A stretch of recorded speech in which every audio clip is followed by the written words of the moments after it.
get rolling out there. Can you kind of elaborate on the emphasis, and then just adding the 4 guys today plus a few of the mid-year guys that make up this class? Oh, was that a recruiting question? Well, yeah. In terms of what the emphasis was, it looked like it was in the trenches, and kind of how you took those few weeks to get these guys. Well, first and foremost, the what have I been here for? 5 weeks? Has it been 5 weeks? Okay. Well, in 5 weeks, we've hired 32 people. Up in our building, we've been in. I've personally been in 60 high schools, and from Houston to New Orleans. I've been at 6 basketball games over here, which is incredibly important because it's all about building relationships. I've met with numerous former players, current players. Obviously the high school coaches spend a lot of time, getting to know those guys. Tons of booster club events and all that. So, the 4 kids that we signed today is a small part about what we've done over the last 5 weeks. Happy to have those guys in. We've had 2 recruiting weekends. The first one was to bring in some of the guys that signed in December, and feel good about a group of those guys. We signed 3 at mid-year. We had 2 that enrolled at mid-year that was a part of the December signing class. So that's 5 guys, that are our current players that were coaching hard. Yesterday was the first time we coached, which that was nice. Monday was the first time we watched video, which that was nice. This morning we added 4 more. So we're currently at 16. Only get 20, due to what they did in August. Got 4 more to go get. So, what are our needs? We need defensive players and we need O-linemen. That's the bottom line. So the numbers are skewed offensively right now, which we're going to fix that. And we'll bring in the best 4 that we can moving forward. So I know this is a National Signing Day event. Not in my mind. I mean, you guys can promote that all you want to, but in my mind, it's another day on the job, and recruiting's year round, and getting our team right and getting our players right, and all that is a year-round job. So this is just another day. Dana, you have all the guys you signed this week. Every one of them said, in some form or fashion, the same thing. That one of the keys was you shot straight with them. You were upfront with them on what the plan was. Now, you don't have a crystal ball, so you don't always know how things are going to work out. Is it just in your DNA to make sure they know exactly where you stand? Because all of them thought that was a really big deal. Yeah, there ain't nothing fake about what you're looking at. I take pride in that. That's the same way I was for 8 straight years at my previous institution. I was, been like that forever. So hopefully 8 years from now, we'll be sitting here talking about another good class of guys that we signed. I don't know what is in store. I don't think anybody does. But, had good conversations with those guys and their family last, it would have been Saturday. Had a good time with them. Felt good about all 4 of them when they left. Thought they would all sign, and they did. That's kind of how it's supposed to work. What is it? It's not how it always works. We all know that. Which is why I hate signing day, which is why this is not a signing day press conference. Okay. Let's talk about the Houston Sports Awards that I'm going to tonight. Atlius Bell said he is the first member of his family to go to college, period. When you hear, and he was overcome with emotion about not just go to play football, first go to college. When you hear that kind of stuff, how does it hit you?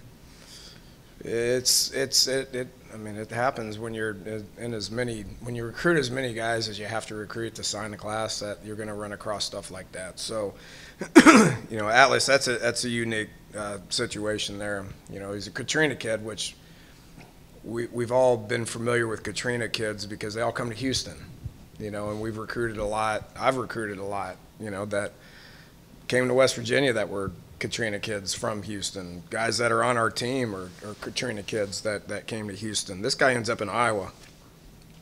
I wanted to ask him why. I just didn't feel like it was my business. I grew up in Iowa. I'd rather be in Houston than Iowa.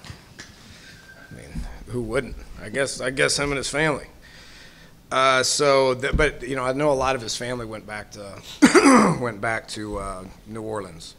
So that says, you know, Iowa next to his name, but Louisiana is kind of a focus. And, you know, he's Louisiana. Got an interesting story up there, though. You know, but he's a big kid. You know, we're excited to have him. Hey, Coach, over here to your left, Jason Spells with Fox Sports Southwest. Given the fact you've been here for 5 weeks, I know you made a heavy emphasis on pushing, recruiting guys here in the city, in the area of Houston. How beneficial is that this early class, and then what were you able to do kind of setting your blueprint going forward with what you want to do specifically in the 6'10" area? Yeah, it's the number one focus. I know a lot of people say that, but, you know, we were in high schools here every day. You know, I personally was in probably about 50 of them. You know, talked to the you know, region, what is this, Region 5? I think it's Region 5, if I'm not mistaken, to the Texas High School Coaches Association. The Houston area, I believe, is 5. You know, so went there and shook a lot of hands last Saturday. Didn't get to spend nearly as much time with them as I wanted to, but just by actively recruiting their players every day, period. You know, so been in a lot of the high schools, went down, sat with the coaches and talked with them, rekindled a lot of the relationships that I've had with them. I've known a lot of these guys I started recruiting here 2000, 18 years ago. You know, actually there's a very small part of 1999 that I was in some of these schools. So been here for a long time, and, you know, talked to a lot of the ones that I knew. And then there's a lot of, you know, because I've kind of been removed for 8 years, there's a lot of younger coaches out there that I really didn't know prior to this past week. So our practices will be open to those guys. You know, we want as many high school players and coaches to come watch us practice and see what kind of coaches we are and what our style of play is, and just by actively recruiting those guys. You don't have to really go very far, and that's going to be a huge focus for us. You know, I think Louisiana's a good neighbor. I think it's a really good neighbor. I think there's a lot of Louisiana kids that come to Houston and see family. So that just makes sense, you know, as far as recruiting that, but really don't have to go very far. You mentioned this morning on the Facebook Live, Smoke was a guy that you targeted from the get-go. What do you see in him? And in fact, he's the one offensive player out of the 4, the emphasis to go out and get a running back.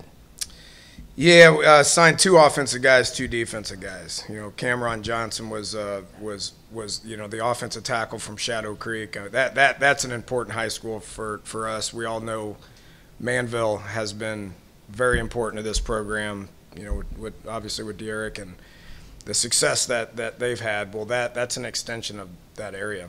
You know, I mean, the Pearland, Dawson, Manville, and now Shadow Creek area is crazy. I was in that high school, but I think it was our first stop. You know, the first day out. You know, I went to North Shore. I went to Shadow Creek. I went to Fort Bend Marshall, Episcopal. So it was important. Those first 4 were important. You know, got a lot of UH ties there. First year that they play varsity, they go 15-1 and lose the state championship. So signed 2 kids out of there. You know, the Ronald Nunnery is another one that's a teammate of his. So those guys are important. Smoke is a heck of a player, highly recruited. You know, at a high school that's going to have a bunch of guys every year. You know, I asked him, I said, what you think of Houston? He goes, I love Houston. I go there a lot. I was like, well, come on and visit. He said, okay. I said, don't be surprised when you don't want to leave. And he said he didn't want to leave, and so he's going to be a good player. We needed a young back like that. You know, I mean, we're very senior heavy at running back, and you know that's future. And I do want to say this. Really, everybody that we signed. I mean, there's, you know, you look at it. There's 8 transfers and 9 high school guys. That's counting a couple of walk-ons that are pretty important to us. But that sounds like that sounds like panic as far as, you know, you got to get guys in here right now. We need to get guys in here to fill a void on the D line.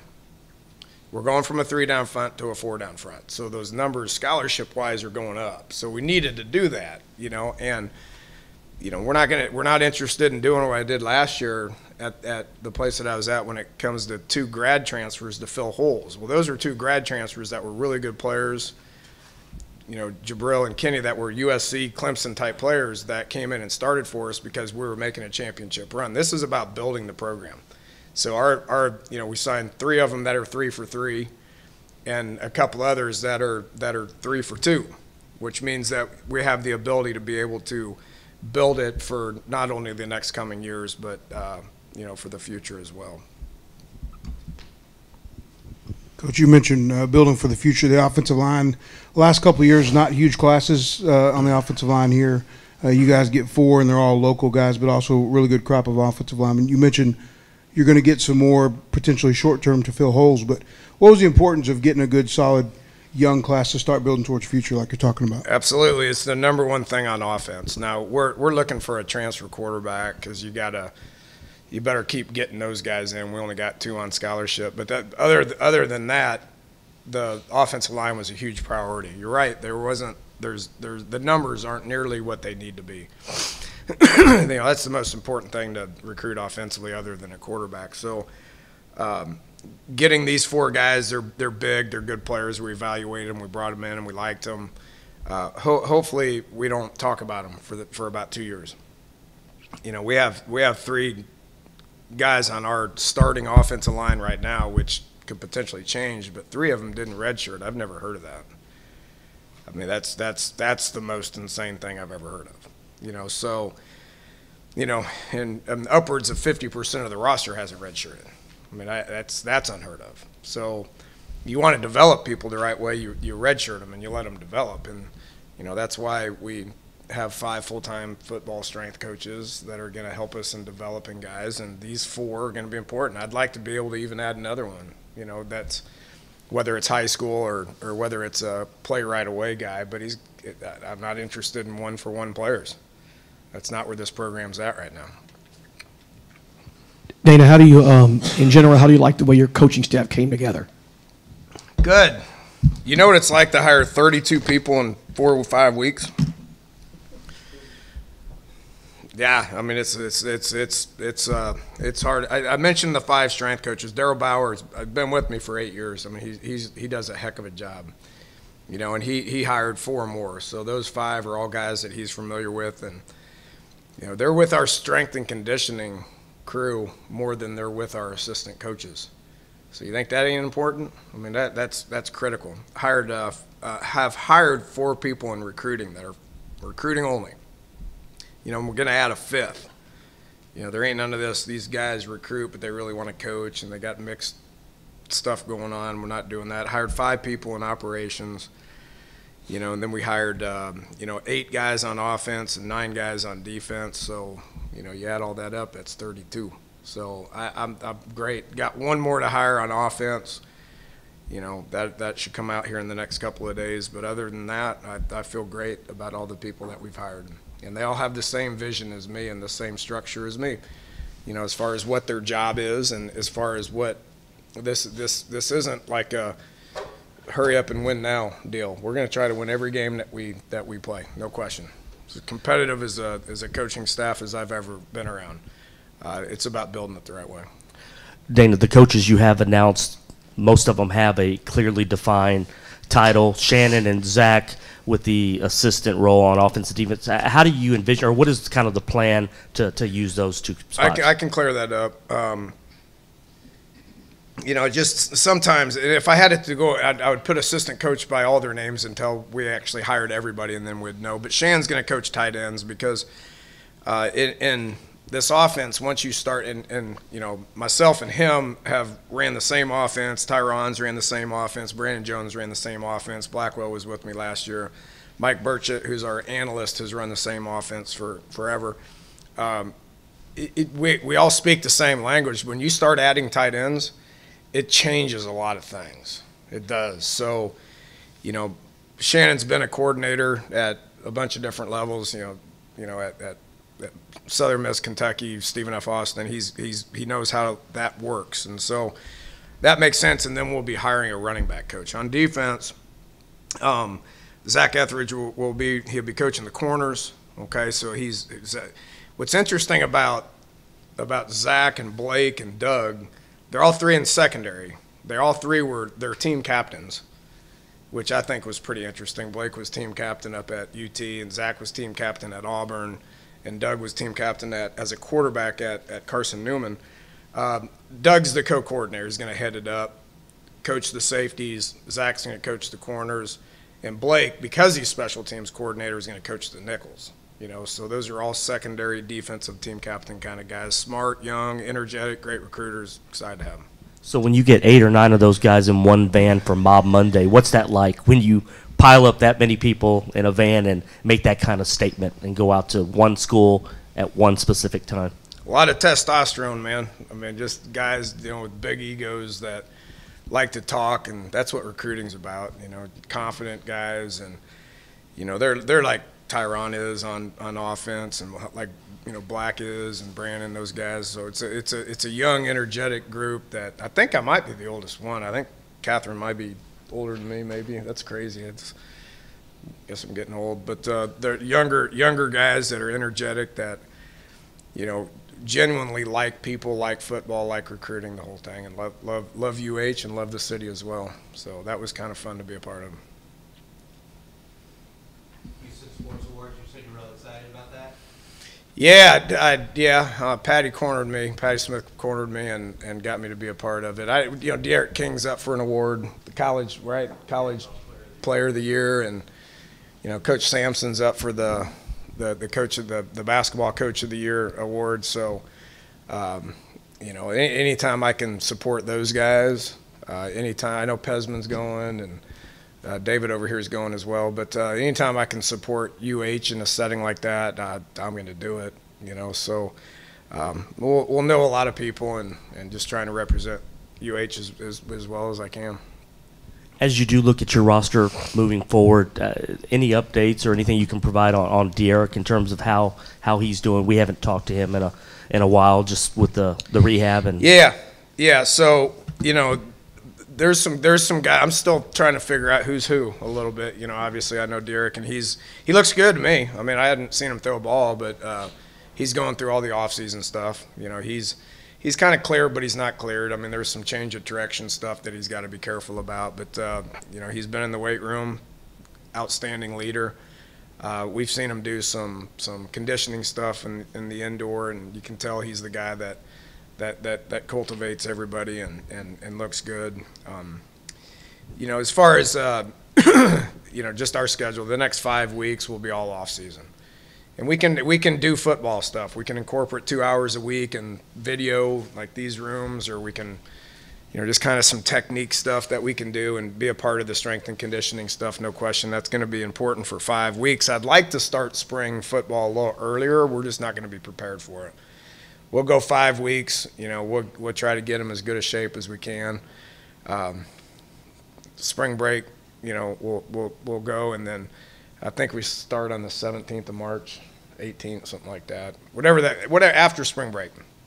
3rd week of March, we'll go and we'll do spring football for 5 weeks. Do you need Derek in terms of early on in camp, in spring, or since you're kind of introducing some of your stuff, or do you just give him as much time as he needs? No, I give him as much opportunity to practice as he needs. I mean, it's a new system for him. I mean, a lot of the stuff's going to make sense. I mean, what he did at Manville, what they've done here, a lot of it's going to make sense, but there's a whole bunch of things that need to happen. Yesterday was the first time that we actually communicated about football, so we got a lot of ground to make up. So the more he can handle, the better. Coach, given the fact you've had so much administrative stuff to do over the last month, how happy are you now on the field? Now some of these guys that are already here and the team that you already had, that you can kind of get your hands on these guys. Yeah, I kind of got after Bassity over here for doing things today on this day. I mean, I've had Facebook stuff and Booster Club stuff, and then I got to deal with you guys for a little while here, I mean, I'd rather be in a room upstairs watching video and coming up with game plans and offense and stuff like that. I'm excited about it.